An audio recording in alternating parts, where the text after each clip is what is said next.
한국 반도체는 3주면 끝장이다. 한국을 깔보던 일본이 되려 50조 원을 날렸습니다. 삼성이 일본 의존도 0%에 도달했다는 보고를 받았습니다. 한국 기업의 기술 독립에 일본 소재 기업들이 줄줄이 무너졌습니다. 불과 5년 전 한국은 불화수소 93%를 일본에 의존했습니다. 2019년 7월 4일 새벽 마침내 경제 전쟁이 터졌고 일본은 확신했습니다. 불화수소만 끊으면 삼성도 SK도 3주 안에 무릎 꿇습니다. 전 세계가 예측했죠. 한국 반도체 신화는 이제 끝났다. 그런데 18개월 후 충격적인 반전이 일어났습니다. 한국이 99% 순도를 달성했고 전 세계가 일본산을 버리고 한국산을 찾기 시작했습니다. 한국의 진짜 무기는 기술이 아니었습니다. 위기를 기회로 바꾼 놀라운 비밀, 지금 바로 공개합니다. 제 이름은 레베카 싱클레어입니다. 지금 저는 뉴욕 맨해튼의 아파트에서 이 고백을 녹음하고 있습니다. 제가 참여했던 일본의 비밀 작전이 얼마나 치밀하고 잔인했는지, 그리고 그것이 어떻게 완벽하게 실패했는지 모든 것을 말씀드리겠습니다.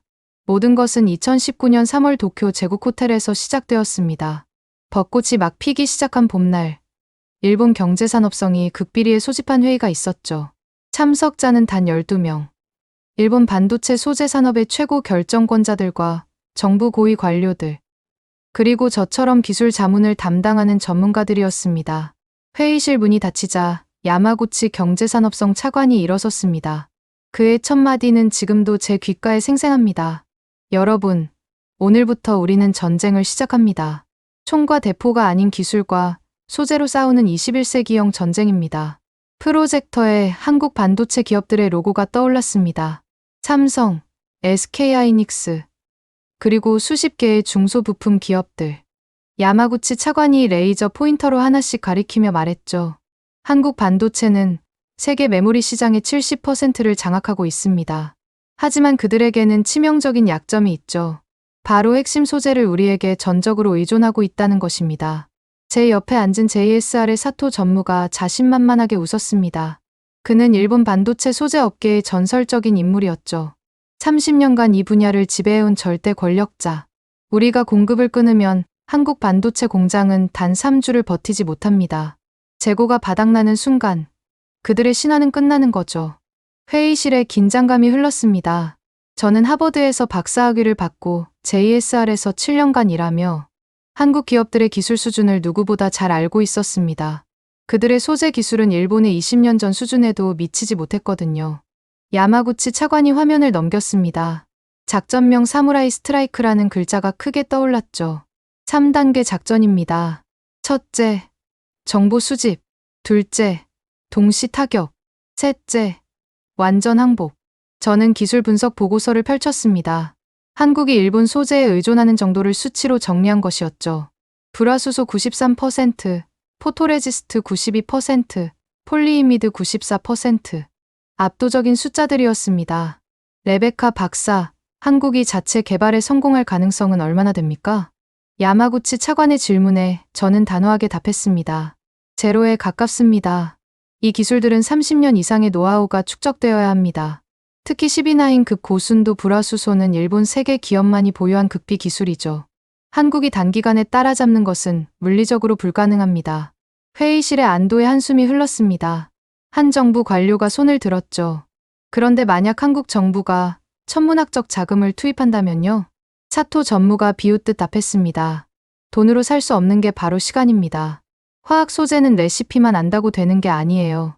온도, 압력, 촉매, 불순물 제어 등 수만 가지 변수를 제어하는 암묵지가 필요합니다. 그건 오직 시행착오를 통해서만 얻을 수 있죠. 저도 동의했습니다. 제가 JSR에서 7년간 일하며 배운 가장 중요한 교훈이었거든요. 기술은 시간을 먹고 자라는 나무와 같다는 것. 야마구치 차관이 다시 화면을 넘겼습니다. 한국 주요 인사들의 사진이 나타났죠. 정부 관료, 기업 임원, 그리고 핵심 연구원들. 우리는 이미 그들의 모든 움직임을 파악하고 있습니다. 정기적으로 일본을 방문해 기술 이전을 요청하는 사람들. 우리 기업에서 일하다 돌아간 엔지니어들. 모두 감시 대상입니다. 순간 제 머리를 스친 생각이 있었습니다. 이건 단순한 경제 제재가 아니라 한 나라의 산업을 완전히 무너뜨리려는 전쟁 선포였죠. 하지만 당시 저는 그것이 정당하다고 믿었습니다. 기술 패권을 지키는 것은 국가의 생존과 직결된 문제라고 생각했거든요. 회의는 5시간 동안 계속되었습니다. 세부 실행 계획이 하나씩 정해졌죠. 수출 규제 품목, 시행 시기, 언론 대응 전략, 그리고 한국의 예상 대응 시나리오까지. 한국은 분명 미국의 중재를 요청할 겁니다. 한 외교 전문가가 지적했습니다. 야마구치 차관이 고개를 끄덕였죠. 이미 워싱턴과 조율을 마쳤습니다. 미국도 중국 견제를 위해 한국을 적당히 약화시킬 필요를 느끼고 있거든요. 개입은 있겠지만 형식적인 수준에 그칠 겁니다. 완벽한 계획이었습니다. 국제 정치, 기술, 경제, 모든 면에서 한국은 고립될 수밖에 없었죠. 회의가 끝날 무렵 사토 전무가 샴페인을 가져오라고 했습니다. 아직 작전이 시작되지도 않았는데 축배를 든다는 게 이상했지만 그만큼 성공을 확신했던 겁니다. 한국 반도체의 종말을 위하여 샴페인 잔이 부딪히는 소리가 회의실에 울려 퍼졌습니다. 저도 잔을 들었죠. 그때는 정말로 우리가 역사를 만들고 있다고 믿었습니다. 하지만 돌이켜보면 그 건배는 우리 자신의 종말을 위한 것이었습니다. 우리는 한국이라는 나라를 너무나도 몰랐고 그들의 저력을 완전히 무시했죠. 제국 호텔을 나서며 도쿄의 야경을 바라봤습니다. 네온사인이 번쩍이는 거대한 도시. 기술 제국 일본의 심장부. 그때 저는 확신했습니다. 이 도시의 빛은 영원할 거라고. 하지만 그것은 가장 어리석은 착각이었습니다. 우리가 서울을 정찰하러 떠났던 그 순간부터 모든 것은 이미 틀어지기 시작했거든요. 수출 규제 발표 3달 전, 저는 학술 교류를 명목으로 서울에 있었습니다. 표면상으로는 기술 컨퍼런스 참석이었지만 실제로는 한국 기업들의 기술 수준과 대응 능력을 최종 점검하는 정보 수집 임무였죠. 첫 방문지는 경기도 용인의 삼성전자 반도체 연구소였습니다. 정문을 통과하며 느낀 첫인상은 의외로 평온했어요. 세계 최대 메모리 반도체 기업이라고는 믿기지 않을 정도로 소박한 건물들이 늘어서 있었죠. 안내를 맡은 박세라 상무가 연구소를 소개했습니다. 그녀는 40대 초반의 여성 엔지니어로 소재 개발 부문을 총괄하고 있었죠. 레베카 박사님, 우리 연구소에 오신 것을 환영합니다. 하버드 박사님이 직접 방문해 주시다니 영광입니다. 그녀의 미소는 밝았지만 저는 그 뒤에 숨겨진 간절함을 읽을 수 있었습니다. 일본 소재에 대한 의존도를 줄이고 싶어하는 절박한 말이죠. 클린룸으로 들어가는 길, 박 상무가 조심스럽게 물었습니다. 혹시 JSR과의 공동 연구 가능성은 어떻게 보시나요? 우리가 기술료를 충분히 지불할 용의가 있습니다. 저는 애매하게 웃으며 답했죠. 검토해 보겠습니다. 하지만 아시다시피 일본 기업들은 기술 이전에 매우 보수적입니다. 실험실을 둘러보며 저는 모든 것을 기록했습니다. 장비 모델, 연구원 수, 진행 중인 프로젝트, 그리고 무엇보다 일본산 소재 의존도를 직접 확인했죠. 예상대로였습니다. 고순도 불화수소는 100% 일본산이었고 대체제 개발은 초기 단계에도 못 미치고 있었습니다. 점심 식사 자리에서 박 상무가 뜻밖의 말을 했습니다. 레베카 박사님, 기술 독립은 단순한 경제 문제가 아닙니다. 국가의 생존이 걸린 문제죠. 우리는 반드시 해낼 겁니다. 그 순간 그녀의 눈빛이 너무나 강렬해서 잠시 당황했습니다. 하지만 곧 마음을 다잡았죠.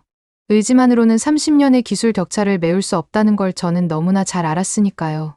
다음 날은 충남 천안의 솔브레인을 방문했습니다. 중소기업이지만 한국에서 유일하게 불화수소 생산을 시도하는 곳이었죠. 강태식 박사가 직접 마중을 나왔습니다. 50대 후반의 그는 일본 도쿄대에서 박사학위를 받은 사람이었죠. 오랜만입니다. 레베카 박사. 도쿄학회 이후로 3년 만이네요. 우리는 구면이었습니다. 그가 일본에서 공부할 때 몇 번 만난 적이 있었거든요. 하지만 이번 만남의 목적은 달랐죠. 실험실로 가는 길, 강 박사가 갑자기 멈춰 섰습니다. 레베카 박사, 당신이 왜 여기 왔는지 압니다. 심장이 쿵 내려앉았습니다. 하지만 침착하게 대응했죠. 무슨 말씀이신지. 정보 수집이죠. 우리가 얼마나 준비되어 있는지 확인하러 오신 거 아닙니까? 그의 눈빛은 날카로웠지만 적대적이지는 않았습니다. 오히려 연민 같은 것이 느껴졌죠. 괜찮습니다. 마음껏 보고 가세요. 어차피 당신들이 볼 수 있는 건 표면뿐이니까요. 그 말의 의미를 알 수 없었지만 불안한 기분이 들었습니다. 실험실을 둘러보는 내내 그의 시선을 느낄 수 있었죠. 솔브레인의 장비는 예상보다 훨씬 낙후되어 있었습니다. 일본 최신 설비와 비교하면 20년은 뒤처진 수준이었죠. 순도 측정 결과도 초라했습니다. 겨우 99.9%. 반도체에 사용하려면 99.999%는 되어야 하는데 말이죠. 돌아가는 길. 강 박사가 현관까지 배웅하며 말했습니다. 레베카 박사, 역사를 기억하세요. 임진왜란 때도 일본은 조선을 석 달 안에 정복할 거라고 했죠. 하지만 결과는 어땠습니까? 그건 400년 전 일입니다. 맞습니다. 하지만 한국인의 DNA는 변하지 않았어요. 위기가 오면 우리는 하나가 됩니다. 그리고 불가능을 가능으로 만들죠. 차에 올라 연구소를 나오며 백미러로 그를 봤습니다. 그는 여전히 현관에 서서 제 차를 바라보고 있었죠. 마치 무언가를 예언하는 현자처럼. 세 번째 방문지는 SK머티리얼즈였습니다. 이곳의 최원석 대표는 30대 후반의 젊은 경영자였죠. 실리콘밸리에서 창업 경험이 있는 그는 기존 한국 기업인들과는 다른 분위기였습니다. 레베카 박사님, 커피 한잔 하시죠. 우리 회사 카페테리아의 커피는 꽤 유명합니다. 카페테리아에서 그는 뜻밖의 질문을 했습니다. 일본이 곧 뭔가 큰 일을 벌일 것 같은데 어떻게 생각하세요? 또다시 심장이 멎는 것 같았습니다. 무슨 근거로 그런 생각을? 직감입니다. 최근 일본 소재 기업들의 움직임이 심상치 않아요. 재고를 늘리고 한국 고객사와의 장기 계약을 꺼리고 있죠. 그는 정확히 파악하고 있었습니다. 하지만 저는 모르는 척했죠. 글쎄요. 저는 그런 정보는 없는데요. 최 대표가 의미심장하게 웃었습니다. 레베카 박사님, 전 스타트업을 해봐서 압니다. 위기는 항상 기회와 함께 옵니다. 만약 일본이 우리를 압박한다면 그게 오히려 한국 소재 산업이 도약할 절호의 기회가 될 겁니다. 서울에서의 사흘간 일정을 마치고 도쿄로 돌아오는 비행기 안에서 보고서를 작성했습니다. 제목은 명확했죠. 한국 반도체 소재 산업 현황 3주면 항복할 것. 하지만 마음 한구석이 불편했습니다. 강태식 박사의 눈빛, 박세라 상무의 결연함, 최원석 대표의 자신감. 그들은 마치 무언가를 알고 있는 것처럼 보였거든요. 지금 생각해보면 그들은 정말로 알고 있었습니다. 폭풍이 올 것을, 그리고 그 폭풍을 어떻게 이겨낼 것인지를. 2019년 7월 4일 새벽 5시, 도쿄 경제산업성 상황실에는 이미 핵심 인사들이 모여 있었습니다. 대형 스크린에는 세계 주요 증시 현황과 언론사 속보 대기 화면이 떠 있었죠. 마치 전쟁 사령부 같은 분위기였습니다. 야마구치 차관이 시계를 확인하며 말했습니다. 2시간 후 공식 발표입니다. 모든 준비는 완료됐습니까? 각 부서 책임자들이 차례로 보고했습니다. 세관 전산 시스템 수정 완료, 기업 통보 완료, 언론 브리핑 자료 배포 대기. 모든 것이 계획대로였죠. 저는 기술 자문 역할로 그 자리에 있었습니다. 한국 기업들이 어떤 기술적 대응을 시도할지 예측하고 조언하는 것이 제 임무였죠. 7시 정각, 경제산업성 대변인이 기자회견장에 나타났습니다. 상황실의 스크린에 생중계 화면이 떴죠. 본일 일본 정부는 한국에 대한 반도체 핵심 소재 3개 품목의 수출 규제를 발표합니다. 불화수소, 포토레지스트, 폴리이미드가 그 대상입니다. 발표와 동시에 로이터, 블룸버그, 니케이 등 주요 언론사의 속보가 터졌습니다. 상황실에는 긴장감과 동시에 묘한 흥분이 감돌았죠. 사토 전무가 샴페인 병을 들고 들어왔습니다. 역사적인 순간입니다. 오늘로써 반도체 산업의 진정한 지배자가 누구인지 증명하게 될 겁니다. 샴페인이 따라지고 모두가 축배를 들었습니다. 저도 잔을 들었지만 왠지 마음이 무거웠죠. 이것이 정말 축하할 일인가 하는 의구심이 들었거든요. 30분 후 한국 정부의 첫 반응이 나왔습니다.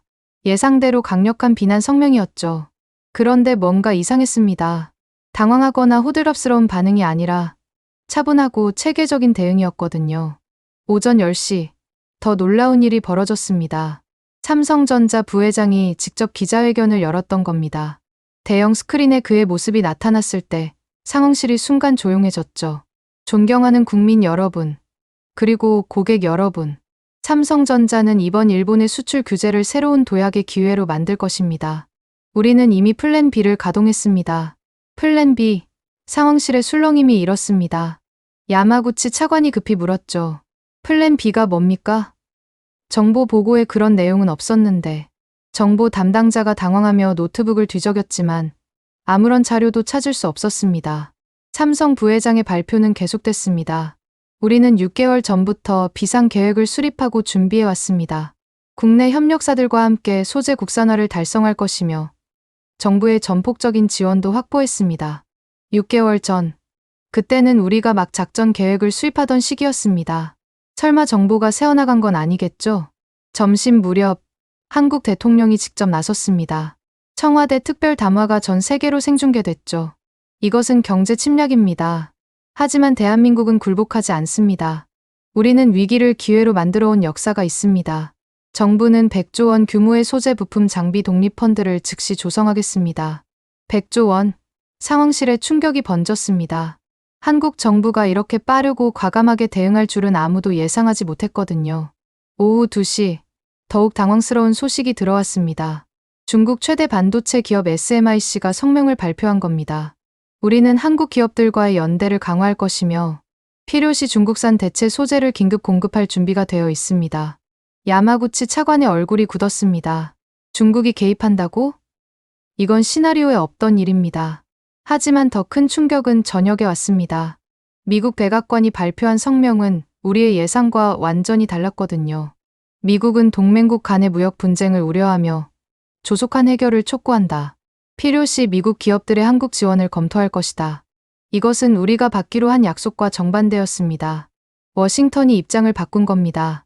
밤 9시, 긴급 화상회의가 소집됐습니다.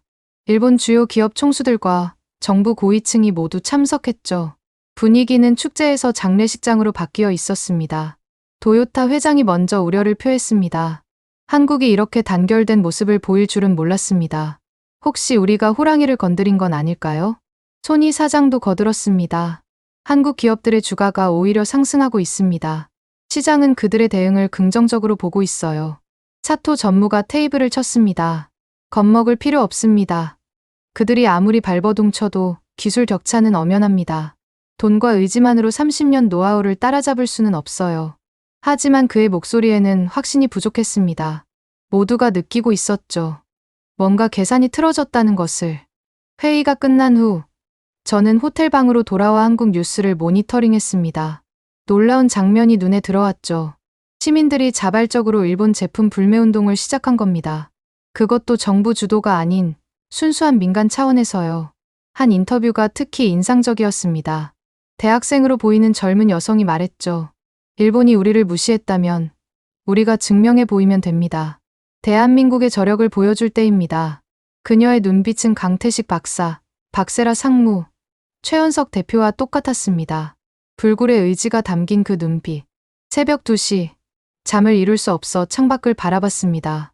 도쿄의 네온사인은 여전히 화려했지만 왠지 불안하게 깜빡이는 것처럼 보였죠. 휴대폰이 울렸습니다. 강태식 박사로부터 온 문자 메시지였습니다. 레베카 박사, 전쟁을 시작하셨군요. 하지만 기억하세요. 한국인은 위기 속에서 가장 강해집니다. 손이 떨렸습니다. 그들은 알고 있었습니다. 우리의 계획을, 그리고 자신들의 대응 전략까지도. 갑자기 깨달았죠. 우리는 전쟁을 시작했지만 적의 전력을 완전히 오판했다는 것을. 그리고 이제 돌이킬 수 없는 강을 건넜다는 것을.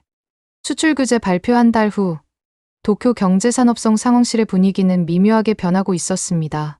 한국 반도체 공장들이 여전히 정상 가동되고 있다는 보고가 계속 들어왔거든요. 재고가 3주분이라고 했는데 왜 아직도 멀쩡한 겁니까? 야마구치 차관의 목소리에 짜증이 묻어났습니다. 정보 분석관이 조심스럽게 답했죠. 한국 기업들이 비상 물량을 미리 확보한 것 같습니다. 또한 제3국을 통한 우회 수입 정황도 포착되고 있습니다. 사토 전무가 코웃음을 쳤습니다. 우회 수입. 그런 걸로 버틸 수 있는 기간은 한계가 있어요. 결국은 무릎 꿇게 되어 있습니다. 하지만 그의 표정도 편하지는 않았습니다. 예상과 다른 전개에 모두가 불안해하고 있었죠. 그때 제 휴대폰으로 메시지가 왔습니다. 솔브레인 내부 소식통으로부터였죠. 저는 화장실로 나가 조용히 전화를 받았습니다. 레베카 박사님, 여기 분위기가 심상치 않습니다. 연구원들이 24시간 교대로 실험실에서 살다시피 하고 있어요. 뭘 개발하고 있는지 알아낼 수 있습니까? 보안이 너무 삼엄해서. 하지만 이상한 게 있어요. 중국과 러시아에서 기술자들이 비밀리에 방문했다는 소문이 있습니다. 중국과 러시아. 설마 그들이 기술 지원을 하고 있는 건가? 상황실로 돌아와 이 정보를 공유했지만 사토 전무는 일축했습니다. 중국과 러시아 기술. 그건 일본의 20년 전 수준도 안 됩니다. 그런 걸로는 아무것도 할 수 없어요. 하지만 다음 날 충격적인 뉴스가 터졌습니다. 삼성전자가 벨기에의 소재 기업과 대규모 계약을 체결했다는 것이었죠. 그것도 일본산을 부분적으로 대체할 수 있는 제품으로요. 야마구치 차관이 외교 라인을 통해 벨기에에 압력을 넣었지만 유럽연합이 개입하며 상황이 복잡해졌습니다. 일본의 일방적 수출 규제는 WTO 규정 위반입니다. 유럽 기업의 정당한 거래를 방해하지 마십시오.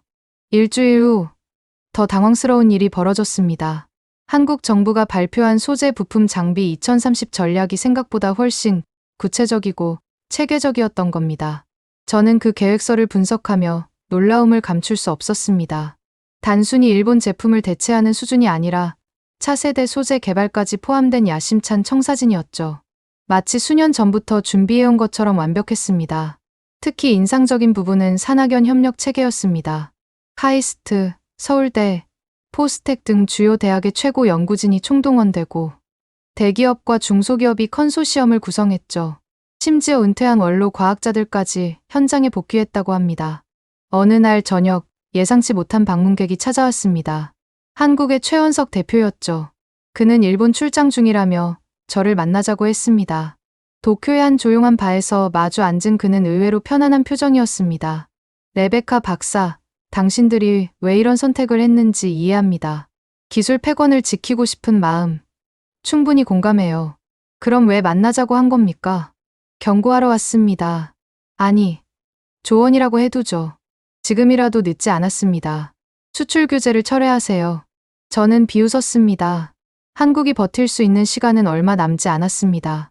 곧 항복하게 될 거예요. 최 대표가 조용히 웃으며 휴대폰을 꺼냈습니다. 화면에 뜬 것은 그래프였죠. 이게 뭡니까? 우리 회사의 불화수소 순도 개선 추이입니다. 2주 전 99.9%에서 지금은 99.99%까지 올라갔어요. 불가능한 일이었습니다. 그런 단기간에 순도를 높이는 것은 물리적으로 있을 수 없는 일이었죠. 어떻게, 무슨 마법을 부렸습니까? 마법이 아닙니다. 한국식 혁신이죠. 우리는 실패를 두려워하지 않습니다. 하루에 수백 번의 실험을 하고 그 데이터를 AI로 분석해서 최적 조건을 찾아가고 있어요. 그가 일어서며 마지막으로 한 말이 지금도 잊히지 않습니다. 레베카 박사, 기술은 시간이 만드는 게 아닙니다. 절박함과 열정이 만드는 거예요. 그리고 한국인들은 지금 그 어느 때보다 절박하고 열정적입니다. 그가 떠난 후 저는 오랫동안 자리에 앉아 있었습니다. 처음으로 우리가 실수했을지도 모른다는 생각이 들었거든요. 다음 날 상황실에서 긴급 브리핑이 있었습니다. 한국 기업들의 주가가 계속 상승하고 있고 오히려 일본 소재 기업들의 주가가 하락하기 시작했다는 내용이었죠. 투자 분석가가 설명했습니다. 시장은 한국의 소재 국산화 가능성을 긍정적으로 보고 있습니다. 장기적으로 일본 기업들이 최대 고객을 잃을 수 있다는 우려가 커지고 있어요. 사토 전무가 격하게 반응했습니다. 말도 안 되는 소리. 시장이 뭘 안다고 그런 판단을 합니까? 하지만 그의 목소리에는 불안이 묻어났습니다. 모두가 느끼고 있었죠. 상황이 우리의 통제를 벗어나기 시작했다는 것을. 그날 밤, 저는 보고서를 작성하며 고민에 빠졌습니다. 한국의 대응을 과소평가했다고 써야 할까? 아니면 여전히 낙관적 전망을 유지해야 할까? 결국 저는 중립적인 톤으로 작성했습니다. 하지만 마지막 문장은 솔직했죠. 한국이 보여주는 결집력과 추진력은 예상을 뛰어넘고 있다. 우리는 플랜 B를 준비해야 한다. 수출 규제가 시작된 지 6개월. 저는 다시 한국에 있었습니다. 이번엔 공식적인 방문이 아닌 은밀한 정찰이었죠. 한국 기업들이 정말로 얼마나 진전을 이뤘는지 직접 확인해야 했습니다. 용인의 한 카페에서 삼성 연구원 출신의 정보원을 만났습니다. 그는 극도로 긴장한 표정이었죠. 레베카 박사님, 제가 이런 정보를 드리는 게 맞는지 모르겠습니다만 당신은 충분한 대가를 받았습니다. 약속대로 정보를 주세요. 그가 건넨 USB에는 놀라운 자료들이 담겨 있었습니다. 삼성과 SK가 공동으로 진행 중인 프로젝트 파이어버드의 개요였죠. 자료를 검토하며 저는 충격을 받았습니다. 그들은 단순히 일본 제품을 모방하는 게 아니라 완전히 새로운 공정을 개발하고 있었던 겁니다. 기존의 10단계가 필요했던 정제 과정을 5단계로 줄이는 혁신적인 방법이었죠.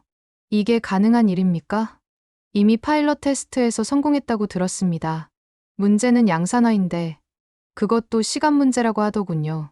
천안의 솔브레인은 더욱 놀라운 변화를 보이고 있었습니다. 멀리서 관찰한 연구소는 6개월 전과 완전히 달라져 있었죠.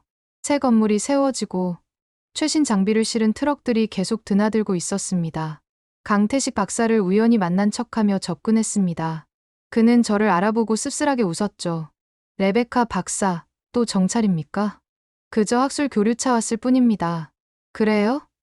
그럼 좋은 구경하고 가시길. 곧 세상이 놀랄 일이 일어날 테니까요. 그의 자신감은 6개월 전과는 차원이 달랐습니다. 블러핑이 아니라 진짜 무언가를 이뤄냈다는 확신이 느껴졌죠. 서울로 돌아와 여의도의 한 비밀 모임에 참석했습니다. 한국 소재 기업 대표들이 모인 자리였는데 저는 일본 협력을 제안하는 컨설턴트로 위장했죠. 회의실에 들어서자 느낀 것은 놀라운 단결력이었습니다. 경쟁사들이 기술을 공유하고 대기업이 중소기업을 지원하는 모습이 자연스러웠죠.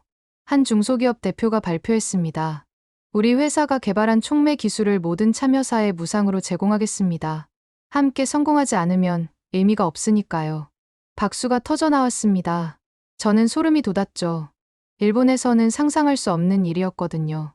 기술은 철저히 비밀에 붙여지고 특허로 보호받는 것이 당연했는데 SK머티리얼즈의 최원석 대표가 일어났습니다.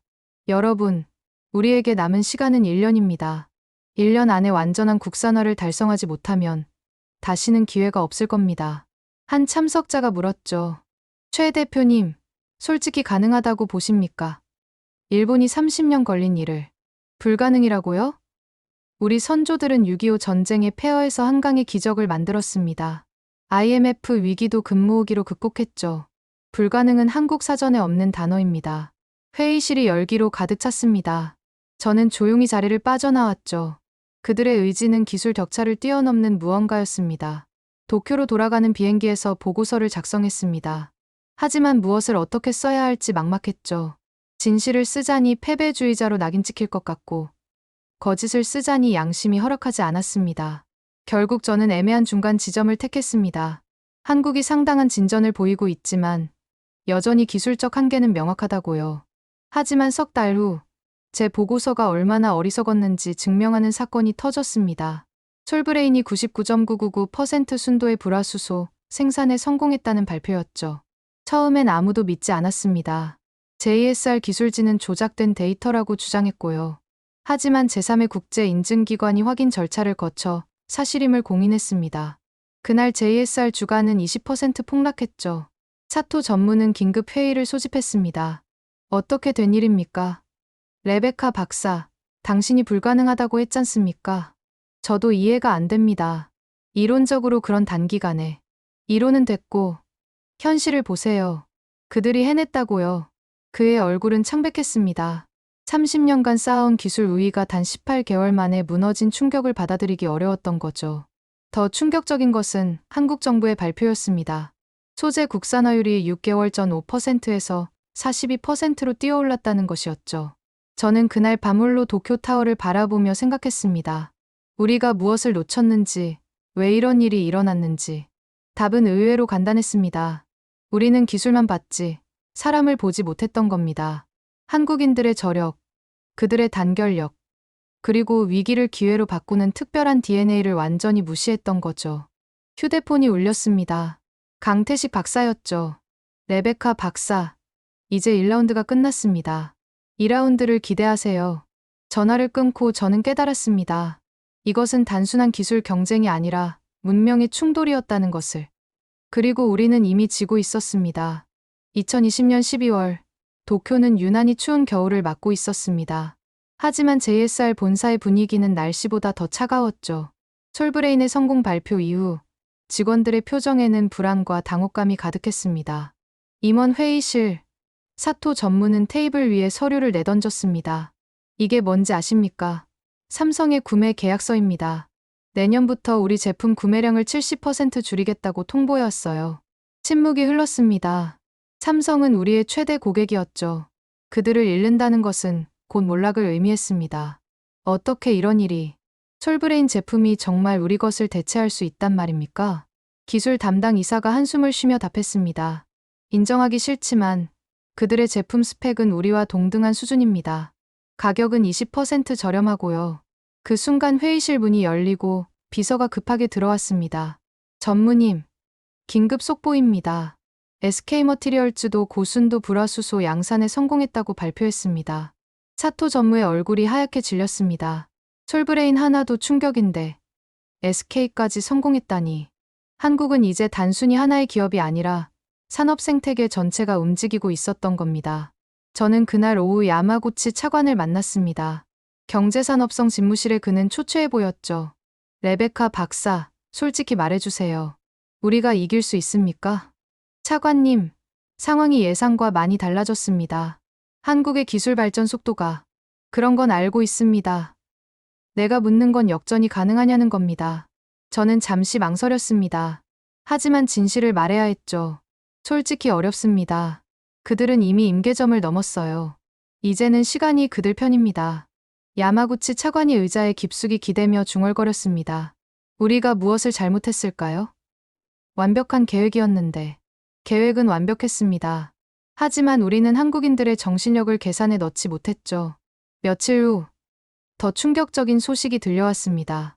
중국 최대 반도체 기업이 한국산 소재를 공식 채택했다는 것이었죠. 이제 한국은 단순히 자급자족을 넘어 수출까지 시작한 겁니다. JSR 주가는 연일 하락했고 투자자들의 항의가 빗발쳤습니다. 주주총회에서 한 투자자가 소리쳤죠. 경영진은 책임을 져야 합니다. 한국을 도발해서 최대 시장을 잃었잖습니까? 사토 전무는 변명조차 할 수 없었습니다. 모든 것이 그의 판단으로 시작된 일이었으니까요. 크리스마스 이브, 저는 뜻밖의 초대를 받았습니다. 한국의 박세라 상무가 도쿄 출장 중이라며 저녁을 함께 하자고 했죠. 긴자의 한 레스토랑에서 만난 그녀는 의외로 따뜻한 표정이었습니다. 레베카 박사님, 우리가 이런 상황에서 만나게 되다니 아이러니하네요. 박 상무님은 승자의 여유가 느껴지시네요. 승자라고요? 아직 멀었습니다. 하지만 한 가지는 확실해졌죠. 더 이상 일본에 종속되지 않는다는 것. 그녀가 와인잔을 들며 말했습니다. 레베카 박사님, 제안이 있습니다. 저희와 함께 일하시지 않겠어요? 무슨 말씀이신지. 한국은 이제 새로운 도약을 준비하고 있습니다. 당신 같은 인재가 필요해요. 과거는 잊고 미래를 함께 만들어가면 어떨까요? 솔직히 마음이 흔들렸습니다. 일본에서의 재입지는 이미 흔들리고 있었고 한국이 보여준 가능성은 놀라웠으니까요. 하지만 저는 고개를 저었습니다. 감사하지만 아직은 아닌 것 같습니다. 아쉽네요. 하지만 언제든 문은 열려 있습니다. 그녀가 떠난 후 저는 오랫동안 자리에 앉아 있었습니다. 한국이 보여준 것은 단순한 기술 성공이 아니었죠. 그들은 저까지도 포용하려는 넓은 마음을 가지고 있었습니다.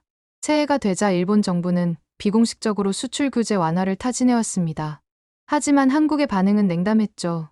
이미 그들은 독자적인 길을 가고 있었으니까요.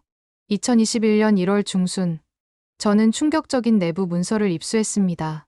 일본 정부가 작성한 피해 평가 보고서였죠. 일본 소재 기업들의 예상 손실 연간 5조엔, 한국 시장 점유율 90%에서 30%로 하락 전망, 일자리 손실 약 10만 개? 숫자를 보며 손이 떨렸습니다. 우리가 한국을 무너뜨리려다 오히려 우리 자신을 무너뜨린 것이었죠. 사토 전무가 저를 불렀습니다. 그의 사무실에 들어서자 창밖을 보고 있던 그가 돌아섰죠. 눈가에 깊은 주름이 패여 있었습니다.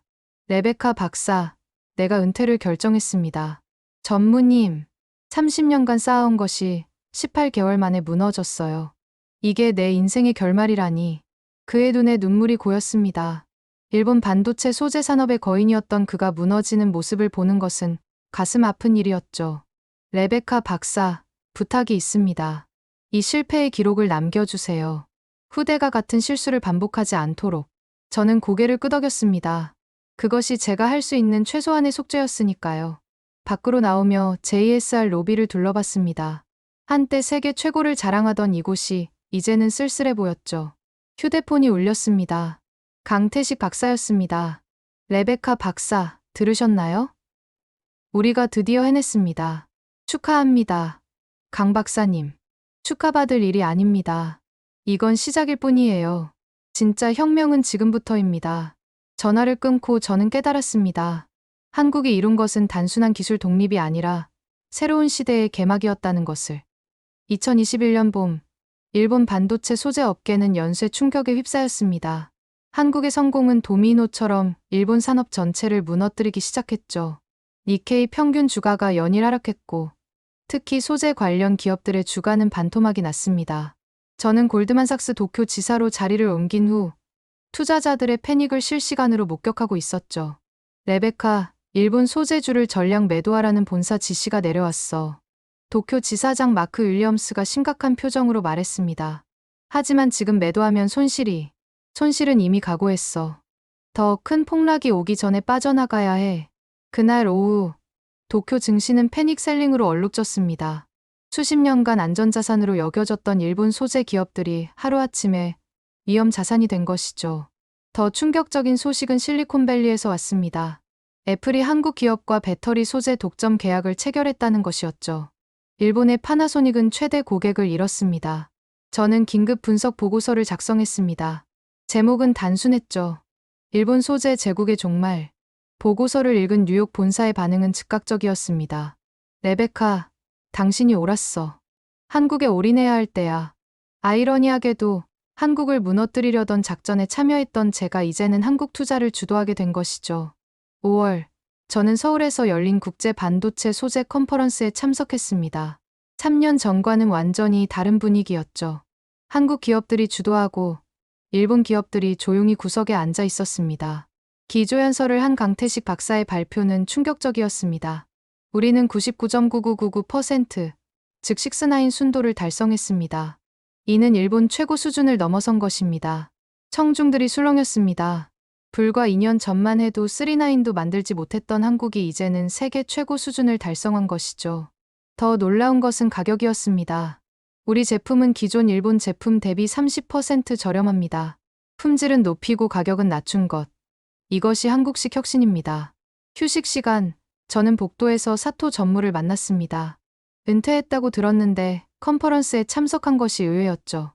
사토상, 오랜만입니다. 그는 쓸쓸하게 웃었습니다. 레베카 박사, 패배자의 모습이 어떻습니까? 그런 말씀 마세요. 아니, 인정해야 하죠. 우리는 완전히 패배했습니다. 오만함의 대가를 치른 거예요. 그가 한숨을 쉬며 말을 이었습니다. 알고 있습니까? JSR이 구조조정을 발표했어요. 직원의 40%를 감원한다고. 가슴이 아팠습니다. 그 많은 사람들이 일자리를 잃는다는 것. 그들에게는 아무 잘못이 없었는데. 오후 세션에서 더 충격적인 발표가 있었습니다. 중국 정부가 한국을 반도체 소재 전략적 파트너로 지정했다는 것이었죠. 중국 대표가 연단에 올라 말했습니다. 한국은 기술 독립의 모범을 보여줬습니다. 우리는 한국과 함께 새로운 공급망을 구축할 것입니다. 이제 판도가 완전히 바뀌었습니다. 한중 동맹 대 일본. 그리고 일본은 이미 게임에서 밀려나고 있었죠. 저녁 갈라 디너에서 박세라 상무를 다시 만났습니다. 그녀는 이제 삼성전자 부사장이 되어 있었죠. 레베카 박사님, 제 제안 아직 유효합니다. 박 부사장님, 우리는 적을 만들고 싶지 않아요. 함께 성장하고 싶을 뿐입니다. 일본도, 당신도 우리와 함께 할 수 있어요. 그녀의 말에는 진정성이 있었습니다. 한국은 복수가 아닌 상생을 택했던 것이죠. 서울에서 도쿄로 돌아오는 비행기에서 창밖을 바라봤습니다. 한강의 불빛이 찬란하게 빛나고 있었죠. 한강의 기적을 이뤄낸 그들이 이제 두 번째 기적을 만들어냈습니다. 도쿄 사무실로 복귀하자마자 충격적인 뉴스가 기다리고 있었습니다. 도시바가 반도체 소재 사업부를 한국 기업에 매각한다는 것이었죠. 이건 굴복이야. 완전한 항복이라고. 일본 동료가 분노했지만 저는 이것이 현실적인 선택이라고 생각했습니다. 더 이상 버틸 수 없다면 살아남기 위해 손을 잡는 것도 방법이니까요. 그날 밤 야마구치 전 차관으로부터 전화가 왔습니다.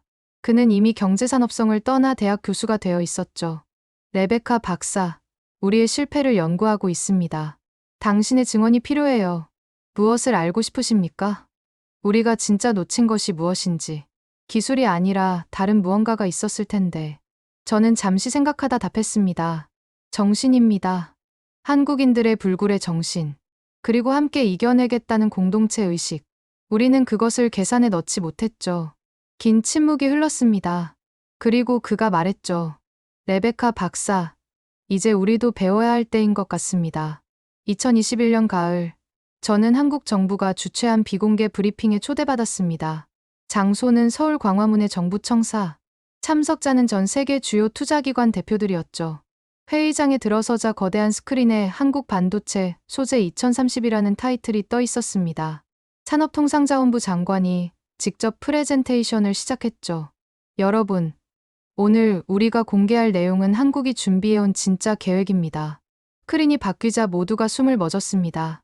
단순히 일본을 따라잡는 수준이 아니라 완전히 새로운 패러다임을 제시하고 있었던 거죠. 첫째, 퀀텀닷 소재 상용화. 둘째, 그래핀 대량 생산. 셋째, 차세대 에코 소재 개발. 이것들은 모두 미래 기술이었습니다. 아직 어느 나라도 상용화하지 못한 꿈의 소재들이었죠. 우리는 이미 카이스트, 서울대, 포스텍 연구진과 함께 원천 기술을 확보했습니다. 3년 내 상용화가 목표입니다. 한 미국 투자자가 손을 들었습니다. 이런 야심찬 계획에 필요한 자금은 어떻게 조달하실 겁니까? 장관이 미소를 지었습니다. 이미 확보했습니다. 정부 예산 50조 원, 민간 투자 100조 원, 그리고 여러분의 참여를 기다리고 있죠. 프레젠테이션이 끝난 후 네트워킹 시간.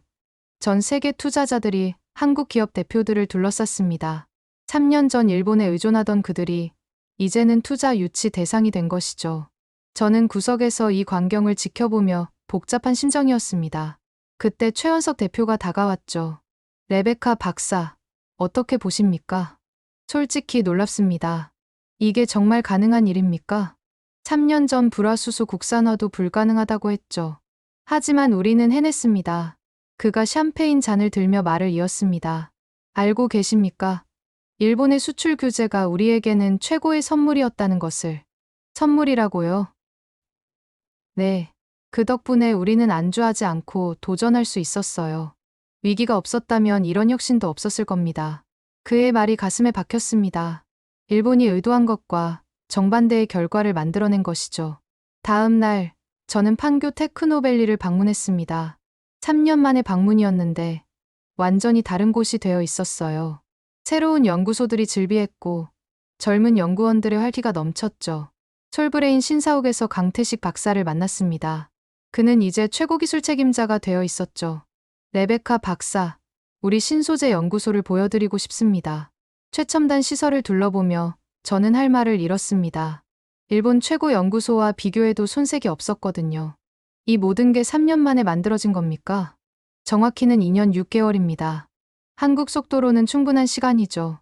실험실에서 젊은 연구원들이 열정적으로 일하는 모습을 보며 문득 깨달았습니다. 이들에게는 불가능이라는 단어가 없다는 것을. 레베카 박사, 비밀을 하나 알려드릴까요? 강 박사가 조용히 말했습니다. 사실 우리는 수출 규제 훨씬 전부터 준비하고 있었습니다. 언젠가 이런 날이 올 거라고 예상했거든요. 그럼 처음부터 알고 계셨단 말입니까? 예측했죠. 일본의 움직임이 심상치 않았거든요. 그래서 준비했습니다. 최악을 가정하고 최선을 다해서. 그가 창밖을 바라보며 말을 이었습니다. 하지만 기술만으로는 불가능했을 겁니다. 우리에게는 더 깊은 무언가가 있었어요. 그게 뭡니까? 한의 정신입니다.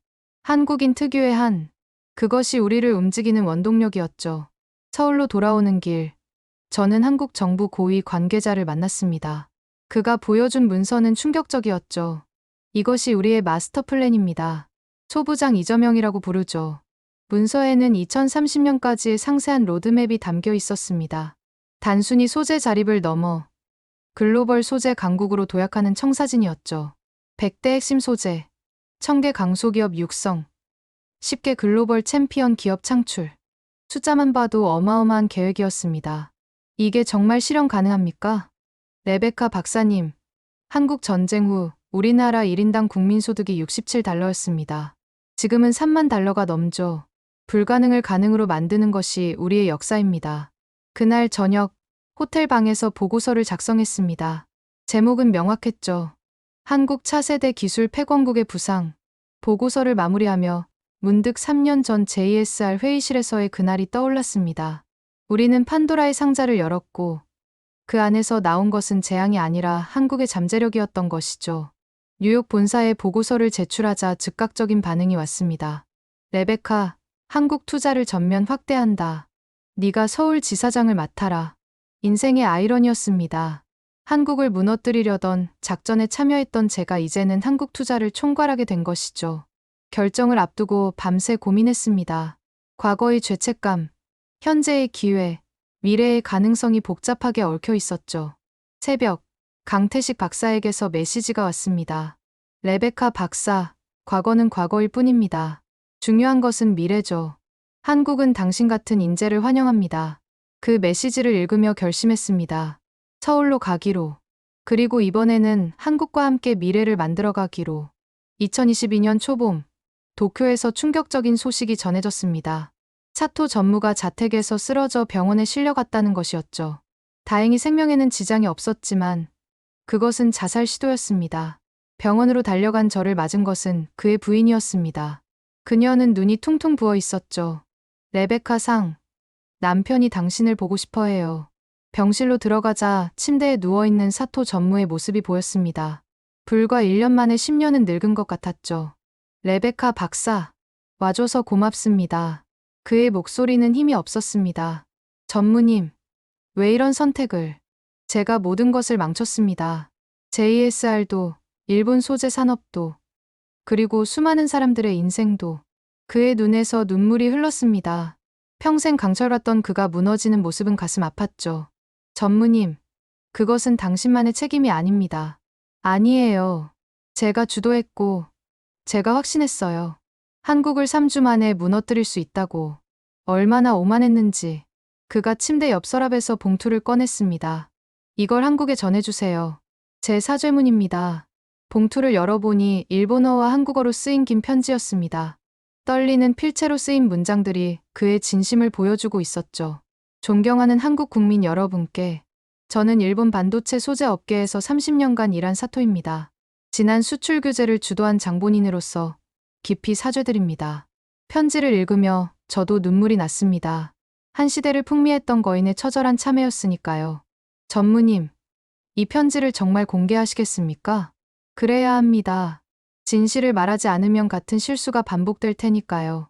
며칠 후, 사토 전무의 사죄문이 한국 언론에 공개되었습니다. 반응은 예상외로 따뜻했죠. 많은 한국인들이 그의 용기를 인정하고 용서의 메시지를 보냈습니다. 특히 강태식 박사의 공개 답신이 화제가 되었습니다. 사토 전무님, 당신의 용기 있는 고백에 감사드립니다. 과거는 과거일 뿐입니다. 이제 함께 미래를 만들어가면 됩니다. 쾌유를 빕니다. 이 따뜻한 화해 분위기 속에서 저는 중요한 결정을 내렸습니다. 일본에서의 모든 것을 정리하고 서울로 가기로 한 것이죠. JSR 본사를 마지막으로 방문했을 때 로비에는 을씨년스러운 분위기가 감돌았습니다. 한때 세계 최고를 자랑하던 이곳이 이제는 매각 위기에 처해 있었죠. 인사팀장이 저를 불렀습니다. 레베카 박사, 당신도 떠나는군요. 이제 여기엔 희망이 없는 건가요? 희망은 있습니다. 하지만 그것은 과거를 인정하고 새로 시작할 때 생기는 거죠. 짐을 정리하며 7년간의 추억들을 되돌아봤습니다. 이곳에서 배운 기술, 쌓은 경험, 그리고 저지른 실수들. 모든 것이 제 인생의 일부였죠. 공항으로 가는 길, 야마구치 전 차관이 전화를 걸어왔습니다. 레베카 박사, 당신이 서울로 간다고 들었습니다. 네. 새로운 시작을 하려고요. 부럽습니다. 저도 가능하다면. 하지만 저 같은 전범은 받아주지 않겠죠. 그의 목소리에는 깊은 후회가 묻어났습니다. 차관님, 한국은 생각보다 넓은 마음을 가진 나라예요. 진심으로 사과한다면 고맙습니다. 언젠가 그럴 용기가 생기면 시도해보죠. 나리타 공항 출국장에서 마지막으로 도쿄를 바라봤습니다. 한때 세계 기술의 중심이었던 이 도시가 이제는 쓸쓸해 보였죠. 비행기가 이륙하자 창밖으로 후지산이 보였습니다. 변하지 않는 그 위용처럼 일본도 언젠가는 다시 일어설 것입니다. 하지만 그것은 오만함을 버리고 겸손함을 배운 후의 일이겠죠. 기내에서 한국 뉴스를 봤습니다. 솔브레인이 유럽에 공장을 짓는다는 소식이었죠. 한국 소재 기업이 이제는 세계로 뻗어나가고 있었습니다. 옆 좌석에 한국인 승객이 말을 걸어왔습니다. 혹시 레베카 박사님이신가요? 얼굴이 낯익어서. 네, 맞습니다. 서울로 가시는 건가요? 네. 이제 그곳에서 일하게 됐습니다. 그가 미소를 지었습니다. 환영합니다.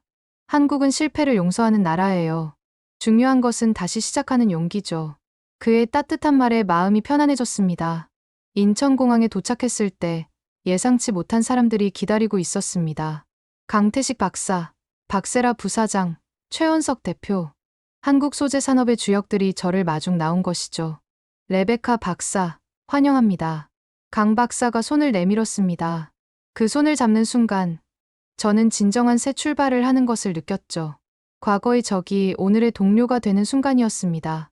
서울 강남의 골드만삭스 한국 지사 사무실. 대형 창문 너머로 한강이 보였습니다. 지사장 취임 첫날, 저는 복잡한 심정으로 그 풍경을 바라봤죠. 노크 소리와 함께 비서가 들어왔습니다. 박사님, 삼성전자 박세라 부사장이 오셨습니다. 박 부사장이 들어오며 환한 미소를 지었습니다. 레베카 박사님, 아니 이제 지사장님이라고 불러야 하나요? 축하드립니다. 박 부사장님, 와주셔서 감사합니다. 그녀가 건넨 것은 의외로 소박한 화분이었습니다. 한국에서는 새 출발할 때 화분을 선물해요. 함께 성장하자는 의미죠. 우리는 차를 마시며 앞으로의 협력에 대해 이야기했습니다. 그러다 그녀가 뜻밖의 제안을 했죠. 레베카 지사장님, 우리 비공개 프로젝트의 투자 파트너로 참여하시겠어요? 비공개 프로젝트요? 네. 프로젝트 피닉스라고 부릅니다. 전고체 배터리 상용화 프로젝트죠. 전고체 배터리는 차세대 기술의 핵심이었습니다. 성공한다면 전기차 시장을 완전히 뒤바꿀 수 있죠. 일본도 10년째 개발 중인데 아직 성공 못했다고 들었습니다만. 맞아요. 하지만 우리는 다릅니다. 불화수소를 2년 만에 해냈듯이 이것도 해낼 겁니다. 그녀의 눈빛에는 절대적인 확신이 있었습니다. 며칠 후, 저는 대전의 카이스트를 방문했습니다. 프로젝트 피닉스의 연구 현장을 직접 보기 위해서였죠. 연구소장 한상철 교수가 안내했습니다. 그는 MIT에서 박사학위를 받고 돌아온 세계적 석학이었죠. 레베카 박사님, 우리 연구소엔 특별한 문화가 있습니다. 실패를 축하하는 문화요. 실패를 축하한다고요? 네. 실패는 성공으로 가는 필수 과정이니까요. 우리는 매주 실패 사례를 공유하고 박수를 칩니다. 실험실에 들어서자 놀라운 광경이 펼쳐졌습니다. 20대 젊은 연구원들이 교수들과 격의 없이 토론하고 있었죠. 위계질서보다 아이디어가 우선인 분위기였습니다. 한 젊은 연구원이 흥분한 목소리로 외쳤습니다. 교수님, 방금 새로운 전해질 조합에서 이상 신호를 발견했어요. 모두가 달려가 데이터를 확인했습니다. 실패였지만 모두가 박수를 쳤죠. 훌륭해. 이제 우리는 하나의 오답을 더 제거했어. 정답에 한 걸음 더 가까워진 거야. 점심시간, 구내식당에서 한 교수가 충격적인 이야기를 들려줬습니다. 사실 우리는 일본 연구진과도 협력하고 있어요. 일본과요? 수출 규제 이유인데도 과학에는 국경이 없어야 합니다. 일본 과학자들 중에도 정치적 결정에 반대했던 사람들이 많아요. 우리는 그들과 조용히 협력하고 있죠. 이것이 한국의 진정한 힘이었습니다. 저까지도 포용하는 넓은 마음. 서울로 돌아온 저는 투자 분석팀과 회의를 했습니다. 주제는 한국 소재 산업의 미래 가치였죠. 현재 한국 소재 기업들의 시가총액은 100조 원입니다. 하지만 우리 분석으로는 3년 내 300조 원이 될 것으로 봅니다. 팀원들이 놀랐습니다. 3배 성장이요. 그게 가능합니까? 중국 시장 진출, 유럽 공장 건설, 차세대 기술 상용화. 이 3가지만 성공해도 충분합니다. 그날 저녁 뜻밖의 초대를 받았습니다. 청와대 만찬이었죠. 대통령이 해외 투자자들을 직접 만나는 자리였습니다. 대통령이 건배사를 했습니다. 3년 전 일본의 수출 규제는 위기였지만 우리는 그것을 기회로 만들었습니다. 이제 대한민국은 소재 강국으로 도약하고 있습니다. 만찬장에서 강태식 박사를 다시 만났습니다. 레베카 박사, 한국 생활은 어떠세요? 매일이 놀라움의 연속입니다. 한국의 역동성은 정말 대단해요.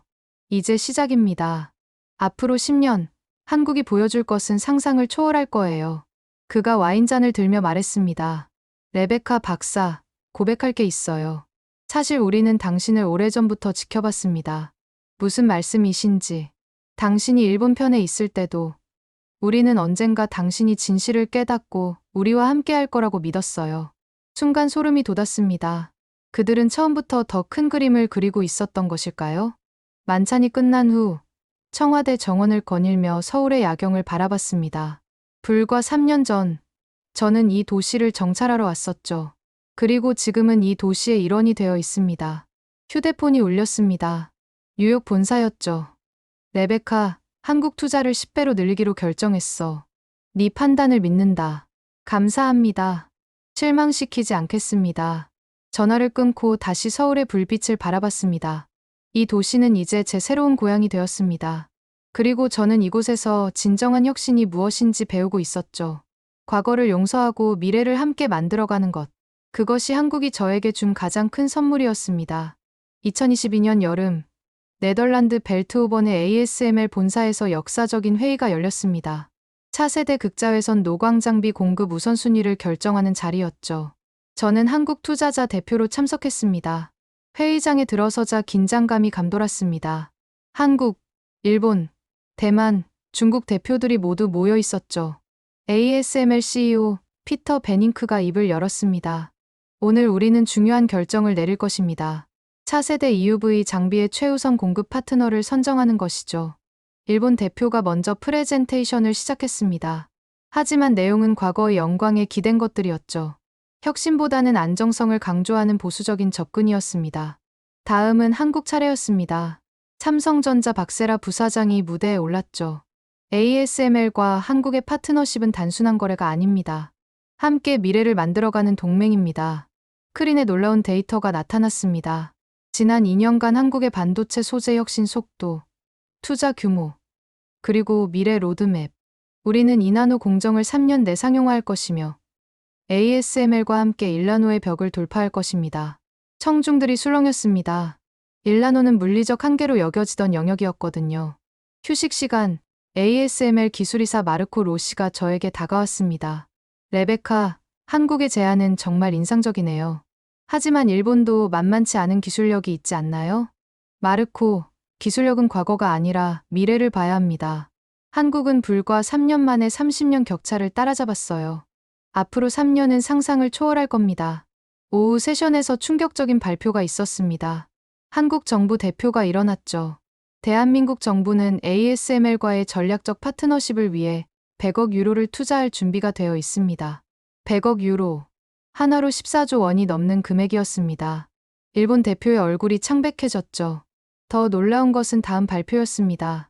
또한 부산에 ASML 아시아 연구센터를 유치하고 한국 최고 인재 1000명을 지원하겠습니다. 이것은 단순한 구매 제안이 아니었습니다. 공동 연구, 공동 개발, 공동 성장의 청사진이었죠. 저녁 갈라 디너에서 베닝크 CEO가 저를 찾아왔습니다. 레베카, 당신이 한국으로 간 것은 현명한 선택이었군요. 한국은 미래입니다. 피터. 그들과 함께한다면 ASML도 새로운 도약을 할 수 있을 거예요. 다음 날 아침, 결정이 발표되었습니다. ASML은 한국을 차세대 EUV 장비의 최우선 전략 파트너로 선정합니다. 회의장에 박수가 터졌습니다. 한국 대표단은 서로를 껴안았고 일본 대표들은 조용히 자리를 떴죠. 공항으로 가는 길, 일본 대표단과 마주쳤습니다. 그들의 표정은 3년 전 도쿄 제국 호텔에서의 그날과는 정반대였죠. 한 일본 임원이 저에게 다가왔습니다. 레베카 상, 배신자라고 생각하지 않으세요? 저는 미래를 선택했을 뿐입니다. 일본도 과거에서 벗어나 미래를 봐야 해요. 그가 씁쓸하게 웃었습니다. 우리가 만든 괴물이 우리를 삼키고 있군요. 괴물이 아닙니다. 한국은 불사조예요. 잿더미에서 다시 태어난. 서울로 돌아오는 비행기에서 저는 보고서를 작성했습니다. 제목은 간단했죠. 새로운 왕이 대관식. 보고서의 핵심 내용은 이랬습니다. 한국이 단순히 일본을 대체한 것이 아니라 완전히 새로운 패러다임을 만들었다는 것. 기술 독점이 아닌 기술 공유. 지배가 아닌 상생의 모델. 인천공항에 도착하자 수많은 기자들이 기다리고 있었습니다. ASML 결정은 이미 특종으로 터진 상태였죠. 레베카 지사장님, 한국이 선택받은 이유가 뭐라고 보십니까? 한국은 과거가 아닌 미래를 제시했기 때문입니다. 그리고 약속한 것을 반드시 실현하는 나라라는 신뢰가 있었죠. 다음 날 청와대에서 축하 리셉션이 열렸습니다. 대통령이 직접 나와 연설했죠. 오늘은 대한민국이 진정한 기술 강국으로 인정받은 날입니다. 하지만 자만하지 맙시다. 이제 시작일 뿐입니다. 강태식 박사가 제게 다가와 속삭였습니다. 레베카 박사, 3년 전 제가 말했죠. 2라운드를 기대하라고. 이제 3라운드가 시작됩니다. 3라운드요? 네. 이제 우리는 세계 표준을 만들 겁니다. 한국이 만든 기술이 세계의 기준이 되는 시대가 올 거예요. 그의 눈빛은 3년 전과 똑같았습니다. 불가능을 가능으로 만들겠다는 그 확신. 그날 밤, 한강 다리를 건너며 불빛을 바라봤습니다. 한강의 기적을 만든 민족이 이제 두 번째 기적을 완성해가고 있었습니다. 그리고 저는 그 역사의 증인이자 참여자가 된 것이죠. 2022년 가을, 베이징 칭화대학교에서 열린 글로벌 반도체 소재 포럼은 예상치 못한 반전의 무대가 되었습니다. 중국이 차세대 반도체 전략을 발표하는 자리였는데 그 핵심이 한국 모델 벤치마킹이었던 것이죠. 칭화대 반도체연구소 장펑 교수가 기조연설을 시작했습니다. 우리는 지난 3년간 한국의 소재 독립 과정을 면밀히 연구했습니다. 그리고 깨달았죠. 진정한 혁신은 기술이 아니라 정신에서 나온다는 것을. 대형 스크린에 한국 기업들의 로고가 나타났습니다. 그리고 놀라운 발표가 이어졌죠. 중국은 한국을 전략적 학습 파트너로 선정하고 공동 연구개발에 1,000억 위안을 투자할 것입니다. 1,000억 위안, 한화로 약 20조 원. 중국이 한국을 선생으로 인정한 역사적 순간이었습니다. 휴식 시간, 저는 일본 대표단과 마주쳤습니다. 그들의 표정은 충격 그 자체였죠. 한때 아시아 기술의 절대 강자였던 일본이 이제는 중국조차 한국을 따라가는 상황을 목격한 것이니까요. 전 도쿄대 교수 야마다가 저에게 다가왔습니다. 레베카 박사, 이것이 당신이 예견한 미래였습니까? 아니요. 저도 이 정도일 줄은 몰랐습니다. 한국의 저력은 제 상상을 초월했어요. 오후 세션에서 더 충격적인 장면이 펼쳐졌습니다. 중국 공산당 고위 간부가 직접 나와 발표했죠. 우리는 한국의 산학연 협력 모델을 중국식으로 재해석한 차이나 소부장 2035를 발표합니다. 내용을 들어보니 한국의 소부장 정책을 거의 그대로 베낀 것이었습니다. 다만 규모는 10배였죠. 그때 한국 대표로 참석한 최원석 대표가 손을 들었습니다. 중국의 계획을 환영합니다. 하지만 한 가지 조언을 드리자면 한국 모델의 핵심은 규모가 아니라 속도와 유연성입니다. 그가 일어나 즉석 발표를 시작했습니다. 한국이 성공한 이유는 간단합니다. 첫째, 즉각적인 의사결정. 둘째, 실패를 두려워하지 않는 문화. 셋째, 경쟁이 아닌 협력. 중국 참석자들이 열심히 메모했습니다. 3년 전만 해도 상상할 수 없는 광경이었죠. 저녁 환영 만찬에서 놀라운 제안을 받았습니다. 장펑 교수가 저를 찾아온 것이죠. 레베카 박사, 우리 대학에 특강을 해주실 수 있습니까? 주제는 한국이 일본을 넘어선 비밀입니다. 저는 이제 한국 편입니다. 객관적이지 못할 수도. 그래서 더 듣고 싶습니다. 전향자의 시각이 가장 정확하니까요.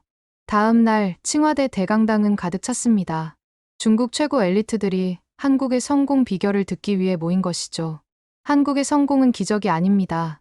철저한 준비와 불굴의 실행력이 만든 필연적 결과입니다. 저는 3년간의 관찰과 경험을 솔직하게 공유했습니다. 특히 한국인들의 위기를 기회로 바꾸는 정신력에 대해 강조했죠. 강연이 끝난 후 질문이 쏟아졌습니다. 한국을 따라잡으려면 얼마나 걸릴까요? 따라잡는다는 생각을 버리세요. 한국은 이미 다음 단계로 가고 있습니다. 함께 가는 방법을 찾는 게 현명합니다. 베이징에서 서울로 돌아오는 길, 저는 깊은 생각에 잠겼습니다.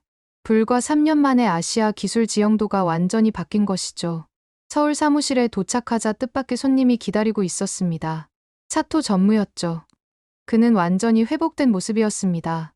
레베카 박사, 부탁이 있어서 왔습니다. 무엇이든 말씀하세요. 저를 한국 기업에 소개해 주실 수 있습니까? 이제라도 배우고 싶습니다. 일본 소재 업계의 전설이 한국에 무릎을 꿇은 것이었습니다.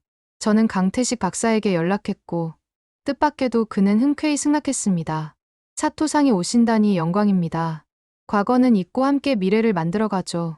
며칠 후 솔브레인 연구소에서 역사적인 만남이 이뤄졌습니다. 한때 적이었던 두 거인이 악수를 나누는 순간 저는 눈물이 날 것 같았죠.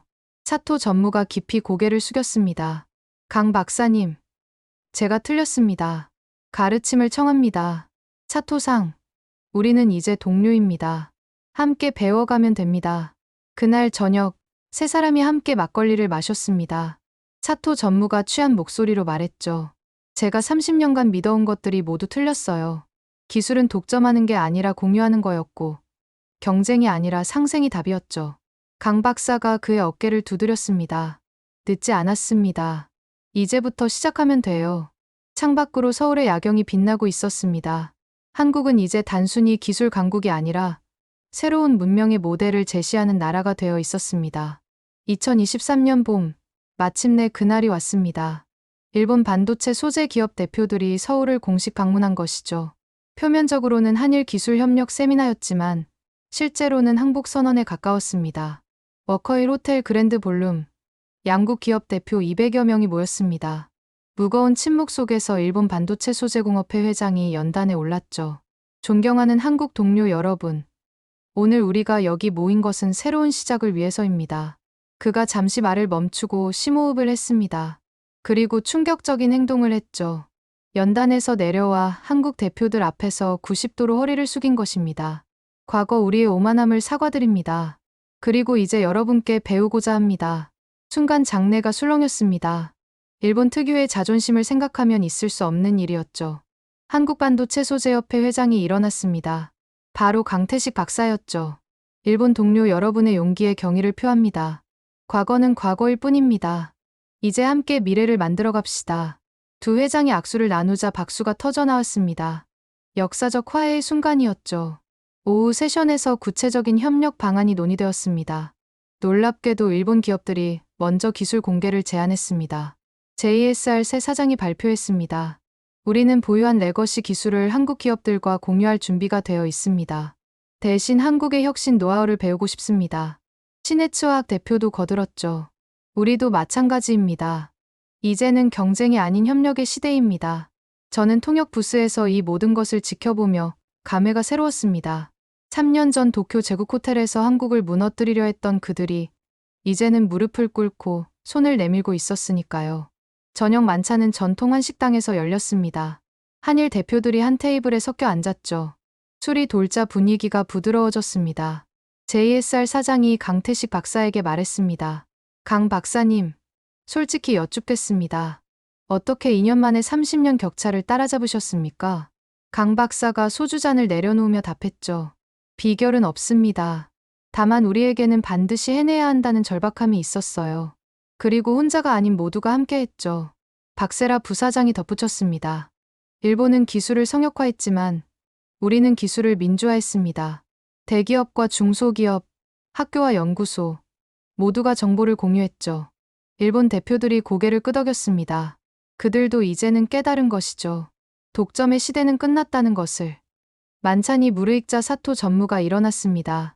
그는 이제 한일 기술협력 특별고문이 되어 있었죠. 여러분, 제가 3년 전 큰 잘못을 저질렀습니다. 한국을 적으로 만든 것이죠. 하지만 이제 깨달았습니다. 한국은 적이 아니라 스승이었다는 것을. 그가 소주잔을 들었습니다. 한국의 위대한 도전 정신에 건배. 모두가 잔을 들었습니다. 한국인도 일본인도 하나가 되어 건배했죠. 위하여. 만찬이 끝난 후 저는 한강변을 걸었습니다. 옆에는 강태식 박사와 사토 전무가 함께였죠. 사토 전무가 한강을 바라보며 말했습니다. 이 강이 한강의 기적을 만들었듯이 이제 제2의 기적을 만들었군요. 강 박사가 웃으며 답했죠. 기적이 아닙니다. 한국인의 DNA에 각인된 생존 본능이죠. 위기가 오면 더 강해지는. 저는 두 사람을 보며 생각했습니다. 이것이 진정한 승리구나. 적을 무너뜨리는 것이 아니라 적을 친구로 만드는 것. 다음 날 아침, 일본 대표단이 떠나기 전 기자회견이 있었습니다. 일본 기자가 물었습니다. 회장님, 이번 방안의 성과를 어떻게 평가하십니까? 일본 회장이 답했죠. 우리는 새로운 친구를 얻었습니다.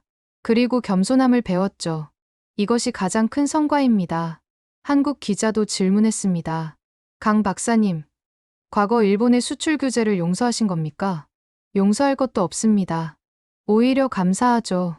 그들 덕분에 우리가 진정한 독립을 이뤘으니까요. 공항으로 향하는 일본 대표단을 배웅하며 저는 확신했습니다. 새로운 시대가 시작되었다고. 대립과 경쟁의 시대가 끝나고 협력과 상생의 시대가 열렸다고.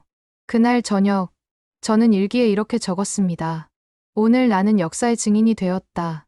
한국이 보여준 것은 기술의 승리가 아니라 정신의 승리였다. 그들은 복수 대신 용서를, 독점 대신 공유를, 지배 대신 상생을 선택했다. 이것이 진정한 선진국의 모습이 아닐까. 창밖으로 서울의 야경이 찬란하게 빛나고 있었습니다. 한강의 기적을 넘어 인류의 기적을 만들어가는 도시.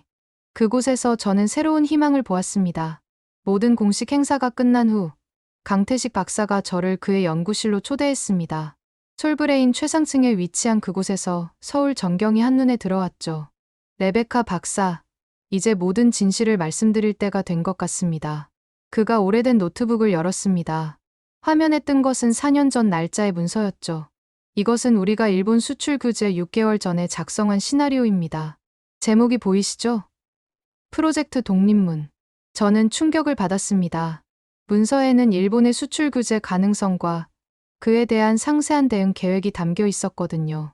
그럼 처음부터 알고 계셨단 말입니까? 예측했죠. 일본의 움직임이 심상치 않았거든요. 그래서 준비했습니다. 최악을 가정하고 최선을 다해서. 그가 창밖을 바라보며 말을 이었습니다. 하지만 기술만으로는 불가능했을 겁니다. 우리에게는 더 깊은 무언가가 있었어요. 그게 뭡니까? 한의 정신입니다. 한국인 특유의 한. 그것이 우리를 움직이는 원동력이었죠. 그가 벽에 걸린 액자를 가리켰습니다. 거기엔 낯선 한자가 적혀 있었죠. 홍익인간. 널리 인간을 이롭게 한다. 이것이 우리 민족의 건국이념입니다. 기술도 이 정신으로 개발했어요. 저는 이제야 이해했습니다. 한국의 성공이 단순한 기술 개발이 아니라 철학적 토대 위에 세워진 것임을. 레베카 박사, 또 하나의 비밀이 있습니다. 강 박사가 금고에서 서류 뭉치를 꺼냈습니다. 이것은 우리가 개발한 차세대 기술들입니다. 하지만 아직 공개하지 않았죠. 내용을 보니 놀라웠습니다. 현재 기술보다 10년은 앞선 것들이었죠. 왜 공개하지 않으시는 겁니까? 이걸 발표하면 완전히 시장을 지배할 수 있을 텐데. 지배가 목적이 아닙니다. 우리는 일본의 실수를 반복하지 않을 거예요. 기술은 함께 발전할 때 의미가 있죠. 그가 미소를 지으며 말했습니다. 우리는 이 기술들을 단계적으로 공개하며 일본 기업들과도 공유할 계획입니다. 함께 성장하는 것. 그것이 진정한 승리니까요. 순간 저는 소름이 돋았습니다. 한국이 보여준 관용과 지혜의 깊이에. 하지만 일본이 다시 배신한다면? 그럴 리 없을 겁니다. 사토상 같은 분들이 계시니까요. 그리고 설령 그렇다 해도 우리는 또 이겨낼 겁니다. 그의 확신에 찬 목소리에서 저는 한국인의 진짜 힘을 느꼈습니다. 연구실을 나오며 강 박사가 마지막으로 한 말이 잊히지 않습니다. 레베카 박사, 기술 전쟁에서 진짜 승자는 가장 강한 기술을 가진 자가 아닙니다. 가장 넓은 마음을 가진 자죠. 서울 사무실로 돌아온 저는 깊은 성찰에 빠졌습니다. 지난 4년간 목격한 것은 단순한 기술 역전이 아니었어요. 문명의 전환이었죠. 그날 밤, 박세라 부사장으로부터 전화가 왔습니다. 레베카 지사장님, 내일 중요한 발표가 있을 예정입니다. 꼭 참석해 주세요. 다음 날, 삼성전자 서초 사옥 대강당은 전 세계 언론으로 가득했습니다. 부회장이 단상에 올랐죠. 오늘 우리는 새로운 동맹을 발표합니다. 한국, 일본, 중국, 대만이 함께하는 아시아 반도체 소재 연합입니다. 청중이 술렁였습니다. 경쟁국들이 하나로 뭉친다는 것은 상상하기 어려운 일이었죠. 이 연합의 목적은 독점이 아닌 혁신입니다. 우리는 기술을 공유하고 함께 성장할 것입니다. 더 놀라운 발표가 이어졌습니다. 그리고 이 연합의 초대 의장국은 일본입니다. 일본에게 명예로운 자리를 내준 것이었습니다. 패자를 승자의 동료로 대우하는 한국의 대인배적 면모였죠. 사토 전무가 일어나 깊이 인사했습니다. 그의 눈엔 눈물이 고여 있었죠. 발표가 끝난 후 저는 복도에서 강태식 박사를 만났습니다. 이것이 한국의 방식입니까? 이것이 미래의 방식입니다. 제로섬이 아닌 윈윈, 경쟁이 아닌 공존. 저는 이제 완전히 이해했습니다. 한국이 보여준 기적의 진짜 비밀을. 그것은 기술도, 자본도 아닌 사람을 향한 따뜻한 마음이었다는 것을. 벚꽃이 만개한 2024년 봄날, 저는 서울 남산에서 지난 5년을 돌아보고 있었습니다. 한국을 무너뜨리려던 작전의 공모자에서 한국의 전도사가 되기까지. 그것은 저 자신의 혁명이기도 했죠. 휴대폰이 울렸습니다. 뉴욕 본사 회장이었습니다. 레베카, 축하해. 네가 주도한 한국 투자가 역대 최고 수익을 기록했어. 이제 글로벌 전략 총괄 부사장으로 승진이야. 감사합니다. 하지만 저는 서울에 남고 싶습니다. 서울에. 왜? 여기서 배울 것이 아직 많습니다. 그리고 이곳이 미래의 중심이 될 거라 확신합니다. 전화를 끊고 다시 서울을 바라봤습니다. 이 도시는 이제 제 제2의 고향이 되었죠. 며칠 후 뜻밖의 초대를 받았습니다. 한국 정부가 수여하는 산업훈장 시상식이었죠. 외국인으로서 이런 영예를 받는다는 것이 믿기지 않았습니다.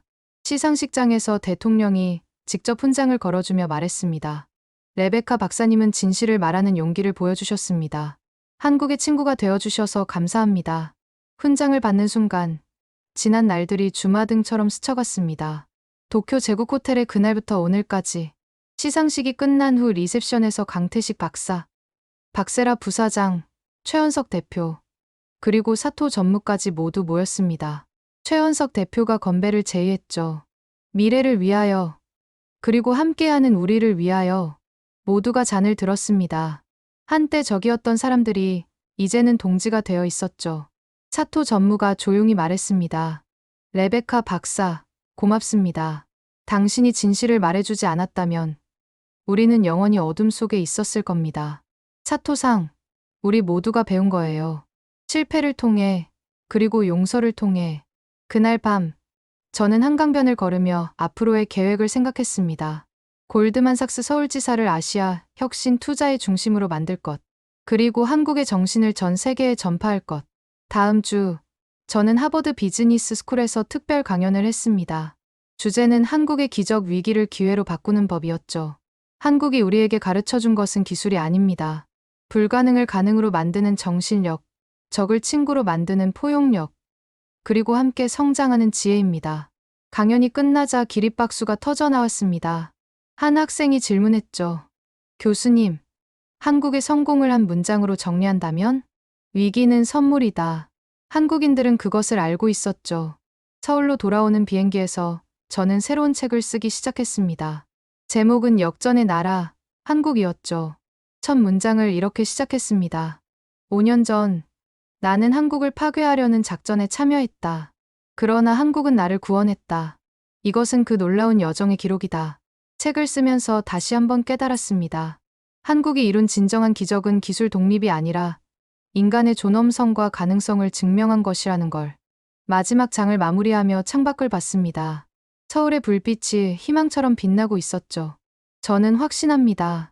한국이 보여준 길이 인류의 미래라는 것을. 경쟁이 아닌 협력, 독점이 아닌 공유, 지배가 아닌 상생의 길. 그리고 저는 그 길의 증인이자 동행자가 된 것을 평생의 영광으로 생각합니다. 이제 새로운 역사가 시작됩니다. 한국이 선도하고 세계가 따르는 새로운 문명의 시대가. 지금까지 레베카 싱클레어 박사의 충격적인 고백을 들어보셨습니다. 한국을 3주 만에 무너뜨리려던 일본의 비밀 작전이 어떻게 정반대의 결과를 낳았는지, 그리고 위기를 기회로 바꾼 한국의 저력이 얼마나 대단했는지 생생하게 전해드렸는데요. 이 이야기가 우리에게 주는 교훈은 명확합니다. 진정한 강함은 기술이나 자본이 아니라 불굴의 정신과 함께하는 마음에서 나온다는 것이죠. 오늘 이 놀라운 역전 드라마를 주변 분들과 공유해주세요. 대한민국의 저력을 전 세계에 알리고 우리의 자부심을 함께 나누기 위해서 말입니다. 구독과 좋아요도 잊지 마시고요. 다음에도 더 놀라운 이야기로 찾아뵙겠습니다. 지금까지 원더풀의 사연이었습니다. 감사합니다.